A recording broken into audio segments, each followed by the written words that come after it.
आजादी के 9 सालों बाद जब 1956 में ब्रिटिश प्राइम मिनिस्टर क्लेमेंट एटली इंडिया आए थे, तब उनकी मुलाकात कलकत्ता के तभी के गवर्नर पीबी चक्रवर्ती से हुई थी। इस मुलाकात के दौरान इंडिया की आजादी पर उनकी बात छिड़ी और बड़े ही आतुरता के साथ चक्रवर्ती ने यह पूछा कि अंग्रेजों का इंडिया छोड़ने के पीछे का असल कारण क्या था। और इस पर एटली ने जवाब दिया सिर्फ 3 शब्दों में, आजाद हिंद फौज, जिसके लीडर कोई और नहीं बल्कि नेताजी सुभाष चंद्र बोस थे। और एटली का यह कहना था कि उन्हीं के कारण भारत में होने वाले दंगे होने लगे। इसके बाद चक्रवर्ती ने एटली से यह तक पूछा कि गांधी जी का इसमें कितना कंट्रीब्यूशन था। तब हंसते हंसते एटली ने कहा मिनिमल।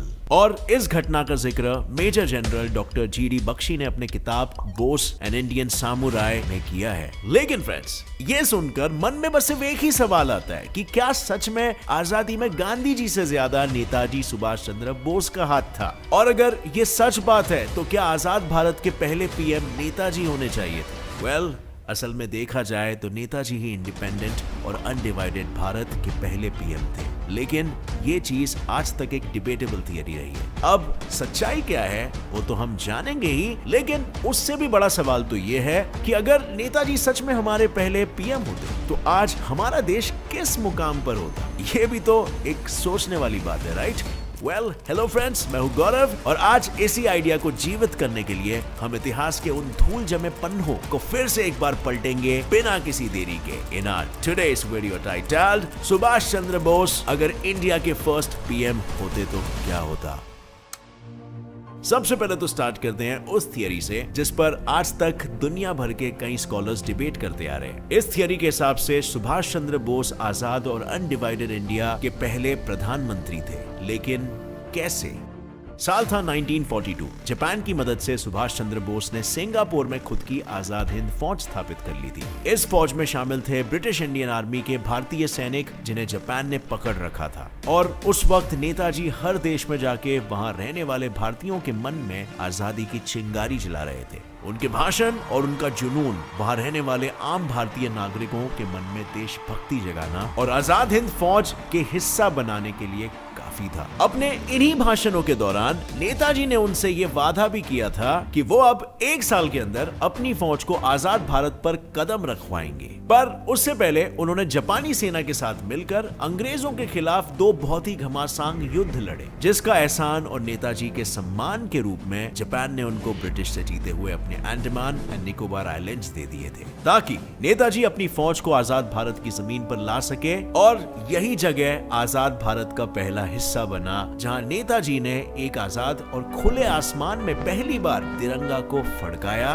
और यहां पर स्थापित हुई आजाद हिंद की सरकार। इस सरकार के प्रेसिडेंट, प्रधानमंत्री, फॉरेन मिनिस्टर नेताजी खुद थे। और नेताजी के सरकार की खुद की करेंसी थी, खुद का बैंक था, रेडियो स्टेशन था, स्टैम्प्स थे और यहाँ तक कि खुद का कोर्ट भी था। नेताजी के इस आजाद सरकार को पूरे 9 बड़े बड़े देशों ने मान्यता तक दी थी। जो देश थे Japan, Italy, Germany, Croatia, Manchuria, Burma, Philippines, Thailand और तो और चाइना ने भी। और ठीक इसी वजह से कई लोग ये मानते हैं कि सुभाष चंद्र बोस ही आजाद भारत के पहले प्रधानमंत्री थे। अब इस पे आपकी क्या राय है? मुझे नीचे कमेंट सेक्शन में जरूर बताना।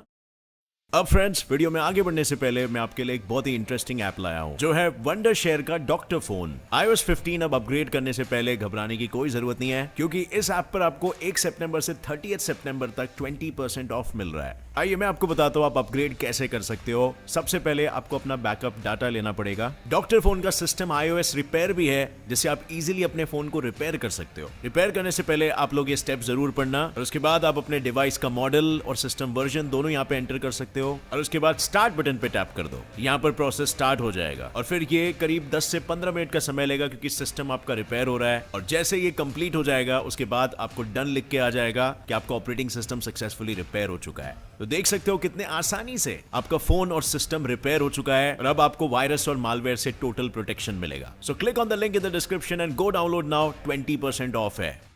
But getting back to the topic, theory सच है या नहीं उस पर रिसर्चर्स डिबेट कर ही रहे हैं। लेकिन उनका जवाब आने तक हम जानते हैं कि अगर बोस सच में पूरे आजाद भारत के पहले प्रधानमंत्री होते तो आज हमारे देश में क्या क्या बदलाव होता। सबसे पहला बदलाव तो ये होता कि आज हमारे और चाइना के बीच 36 का आंकड़ा नहीं होता। मुझे पता है ये थोड़ा सा अविश्वसनीय लग रहा होगा आपको, पर ये असल में सच है, क्योंकि 1938 के दौरान जब चाइना वर्ल्ड वॉर में हुए नुकसानों के कारण बुरी तरह से जूझ रहा था, तब उन्होंने इंडिया और इंडियन नेशनल कांग्रेस से मदद मांगी थी। और उस वक्त कांग्रेस के अध्यक्ष थे हमारे नेताजी, जिन्होंने 12 जून 1938 को पूरे देश में ऑल इंडिया चाइना डे घोषित कर दिया था। उन्होंने देश भर के सारे लोगों से चाइना की मदद के लिए फंड्स इकट्ठा करने कहा, जिसके बाद नेताजी ने वो सारे पैसे एक एम्बुलेंस और डॉक्टर्स की एक टीम को चाइना में भेजकर उन्हें दिया। और बस उस दिन के बाद चाइना और नेताजी के बीच में बेहद अच्छे संबंध बन चुके थे, और इन्हीं संबंधों के कारण ही तो आजाद हिंद सरकार को मान्यता देने वाले 9 देशों में से एक चाइना भी था। यही सारी चीजों के कारण ऐसा माना जाता है कि अगर हमारे पहले पीएम सुभाष चंद्र बोस होते तो आज चाइना के साथ सरप्राइजिंगली हमारे काफी अच्छे रिलेशंस होते, और ना 1962 का भयानक इंडो चाइना वॉर भी नहीं होता, और आज ना ही दोनों देशों के बॉर्डर्स पर तनाव होता। बदलाव क्रमांक दूसरा, इंडिया पाकिस्तान का बंटवारा नहीं होता। आजाद हिंद फौज के कैप्टन लक्ष्मी सहगल के अनुसार नेताजी सुभाष चंद्र बोस हमेशा से ही भारत के बंटवारे के खिलाफ रहे थे, जिसका जिक्र उन्होंने महात्मा गांधी और पंडित जवाहरलाल नेहरू से भी कहा था। बोस का यह कहना था कि अगर भारत का बंटवारा हुआ तो देश की स्थिति बद से बदतर हो जाएगी, और एक बंटवारे को देख दूसरा राज्य भी फिर बंटवारे की मांग करने लगेगा। और ये बात सच भी तो निकली, क्योंकि अगर हम देखें तो आज की तारीख में भारत के अंदर कितने सारे सेपरेटिस्ट मूवमेंट्स हो रहे हैं, जैसे कि नागालैंड में पंजाब का खालिस्तान मूवमेंट और वेस्ट बंगाल में पनप रहा नक्सलवाद। पर अगर बंटवारे के दौरान बोस जिंदा होते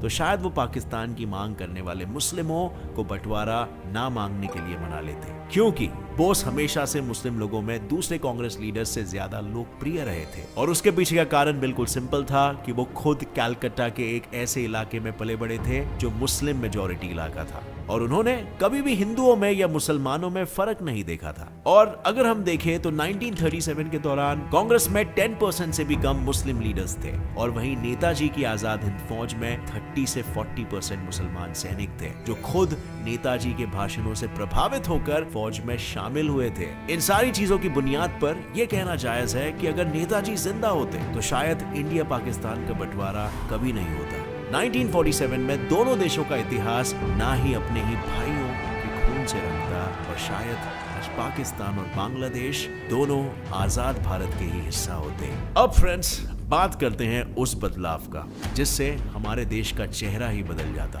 वो इसीलिए क्योंकि हमारे देश में लोकतंत्र यानी डेमोक्रेसी नहीं होती। क्योंकि अगर सुभाष चंद्र बोस हमारे पहले प्रधानमंत्री होते तो आज हमारा देश कम्युनिज्म या समाजवाद के सिद्धांतों पर चलता, वही कम्युनिज्म जो चाइना, रशिया और हिटलर के जर्मनी की आइडियोलॉजी थी। और ऐसा खुद नेताजी ने अपने किताब द इंडियन स्ट्रगल में कहा था कि वो साम्यवादी संघ नाम की पार्टी बनाना चाहते थे, जिसका मतलब होता है कम्युनिज्म यूनियन। और शायद उन्हें कम्युनिज्म इसीलिए अच्छा लगा होगा क्योंकि वर्ल्ड वॉर के दौरान उन्होंने अपने कम्युनिस्ट एलाइज जैसे कि चाइना, रशिया और जर्मनी को जीतते हुए देखा था, जिस वजह से शायद उन्हें लोकतंत्र से ज्यादा साम्यवाद की विचारधाराएं भाने लगी थी। अब एक मिनट, तो क्या नेताजी भी हिटलर या स्टालिन की तरह तानाशाह बनना चाहते थे?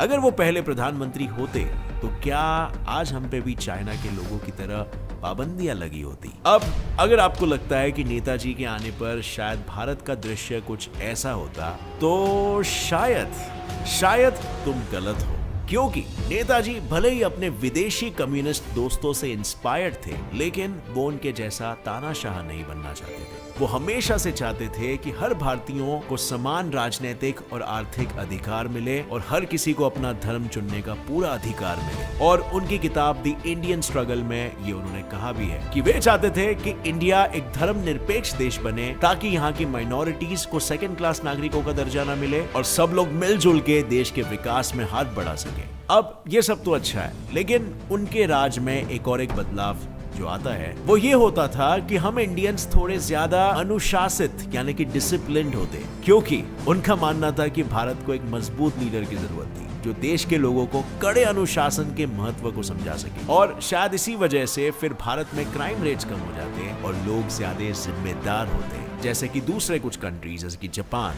लेकिन जिस तरह हर दिन सूरज उगता है और ढलता है, जिस तरह हर सिक्के के दो पहलू होते हैं, बिल्कुल उसी तरह हमारे भी इस कहानी में एक दूसरा पहलू है, एक दूसरा थोड़ा सा डार्क पहलू। यानी अगर प्रधानमंत्री बनने के बाद सुभाष चंद्र बोस भारत में साम्यवाद लाते तो पॉसिबिलिटी है कि भारत में वन पार्टी रूल लागू हो जाता और सामने ऑपोजिशन में कोई पार्टी नहीं होती रूलिंग पार्टी को जिम्मेदार करार करने के लिए। और नेताजी के मिलिट्री वैल्यूज देखते हुए ये कहना भी आसान है कि शायद भारत में संसद से ज्यादा मिलिट्री का रूल चलता, बिल्कुल स्टालिन या हिटलर की मिलिट्री की तरह। देखो, अब मैं ये जानता हूं कि नेताजी ये सब नहीं करते, बल्कि वो एक बहुत अच्छे नेता बनते, लेकिन उनके बाद जो भी प्रधानमंत्री आते, क्या गारंटी है कि वो भी नेताजी के सिद्धांतों पर चलते? I mean, इस तरीके से आप पावर को कॉन्सेंट्रेट कर रहे हो, right? And with power comes corruption. एक कहावत है ना, पावर करप्ट्स। सो क्या अगर उनके बाद आने वाले नेता ऐसा कुछ करते हैं, उनके इंटेंशंस गलत हो सकते हैं और वो उन इंटेंशंस को वन पार्टी रूल के कारण हासिल भी कर पाते हैं, जिस वजह से